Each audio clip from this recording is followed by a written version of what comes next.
是苍蝇派你来的吧，小伙子？夏天到了，我去买个苍蝇拍留着用。让你给咬坏了。说，你跟苍蝇到底是什么关系？好，你不说是吧？你等着，你等着哈，我再去买一个。你继续。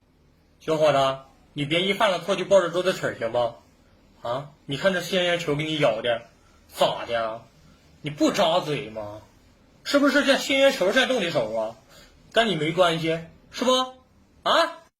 哎呦我天！哎呦我心脏不好，哎呦受不了了！哎呦天哪！厕所纸，哎呦天哪！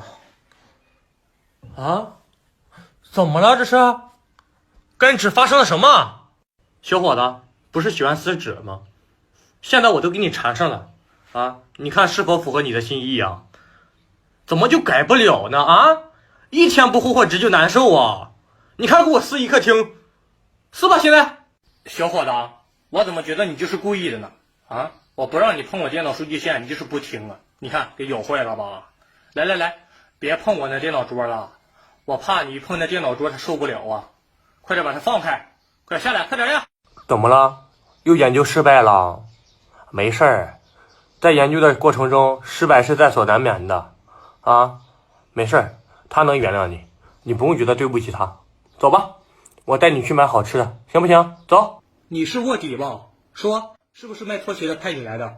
好，你不说是吧？那我以后不穿拖鞋了，我穿你，你就老老实实的待在我的脚下，跟地面进行愉快的摩擦吧。听懂了吗？小伙子，不是我说你这几天没咬了，咋的？牙痒痒了？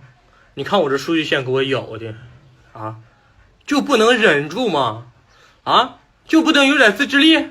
我看你从来没有穿过鞋，所以不知道穿上鞋是什么感觉，所以你才咬它，才研究它。我今天给你穿上了，什么感觉啊？是不是特别舒服？不扎脚了是不是？以后能不能不咬它了？看来你是真的不知道袜子的伴侣是谁呀？你就敢研究它，还把它研究成这个样子好的，我现在拿给你看他想研究一下拍你的感觉，你自己解决每当我看见这个马扎的时候，我都在忏悔呀，是不是因为我小瞧你而害了他？事实证明我是对的，以后我真的不能小瞧你了你太优秀了，因为我是真的低估了你的能力了，小伙子。这耳机子刚买回来一上午，就让你咬成这个样子了你真是太优秀了。别抱着那个橱了，你抱着那个橱，这耳机子也好不了快下来吧，快点。